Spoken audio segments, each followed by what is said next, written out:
बेड़ा पार आहिनि मञन चार जे तन जा बेड़ा पार आहिनि। ऐं पुट घणा नबी साईं खे? चार न्याणियूं, पुट टे। हज़रत कासिम, हज़रत अब्दुल्ला जेके तैयबो ताहिर सॾींदा हुआ, चार न्याणियूं ऐं ॿ पुट। बीबी खदीजतुल कुबरा मां जा, कंहिंमां जा? अम्मा बीबी खदीजतुल कुबरा मां। हिकिड़ो फर्ज़ंद हज़रत इब्राहीम, बीबी मारिया किब्तिया बानिया। मुंहिंजा अज़ीज़ो तो उन मां अल्लाह ताला ता फरमायो आहे जॾहिं हज़रत इब्राहीम विसाल फरमायो, टिजे ते हज़रत अबू ज़र गफ़ारी माखिया मुंहिंजा अज़ीज़ो तो कतला जवन जी मानिया खणी आयो आहे। मदीने वारे साईं जेको आलम शरीफ़ पढ़ियो आहे, चार कुल पढ़िया, दुआ घुरनि था, ऐं मुंहिंजा अल्लाह आले मुहम्मद ते रहमतूं नाज़िल फरमा, ऐं मुंहिंजा अल्लाह आले मुहम्मद रहमतुनि जा हक़दार आहिनि। मदीने वारे साईं दुआ घुरी, मुंहं ते हथ मुबारक फेराया, पाण फरमायो त अबू ज़र, हे मुंहिंजे बच्चे हज़रत इब्राहीम जो ईसाले सवाब आहे, मुंहिंजनि गुलामनि खे खारा। हज़रत इब्राहीम 16 महीने जो हो, दुनिया छॾे वियो। अबा मासूम हो, गुनाहनि खां पाक हो।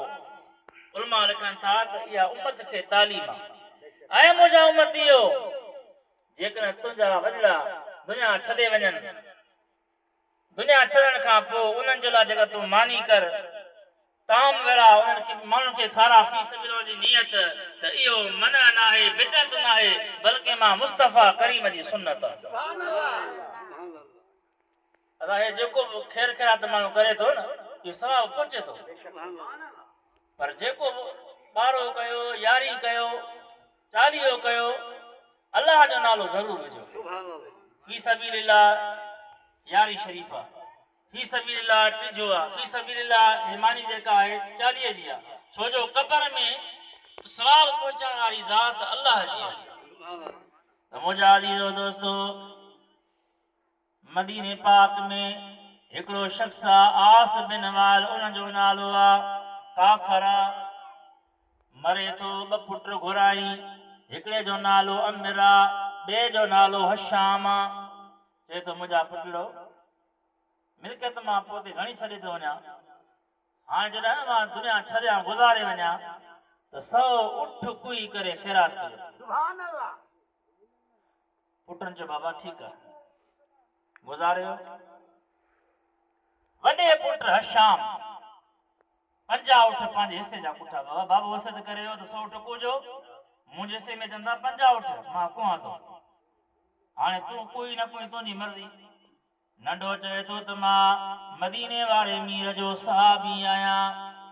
अमीर बिन आस जेके अमीर उमर गवर्नर कयो ईरान जो, मिस्र जो, जी त मां मदीने वारे मीर खां मसलो पुछां, या रसूल अल्लाह बाबू वसियत करे वियो आहे मरी वञा 100 उठ कुजो, मुंहिंजे भाउ पुठान, हाणे मां कुआं, बाबे खे सवाब पहुचंदो या न?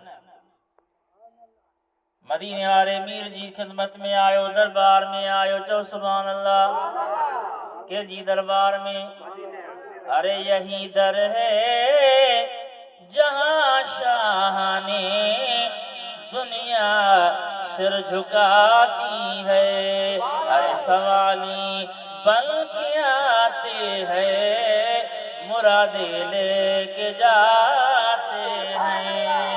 जे दरबार में हज़रत अबू बकर आयो त सिद्दीक बणिजी वियो, जे दरबार में हज़रत उमर आयो त फारूक आज़म बणिजी वियो, हज़रत उस्मान आयो ज़ुन्नूरैन बणिजी वियो, हज़रत अली आयो त हैदर करार बणिजी वियो, कंडो आयो त गुलाब जो गुल बणिजी वियो, पत्थर आयो त लाल बणिजी वियो, मुंहिंजा अज़ीज़ो तो ज़रो आयो त आफ़ताब बणिजी वियो, कारो आयो त भूरो बणिजी वियो, जेकॾहिं अरबी आयो त सहाबी बणिजी वियो, जेकॾहिं जहन्नमी आयो त जन्नती बणिजी वियो।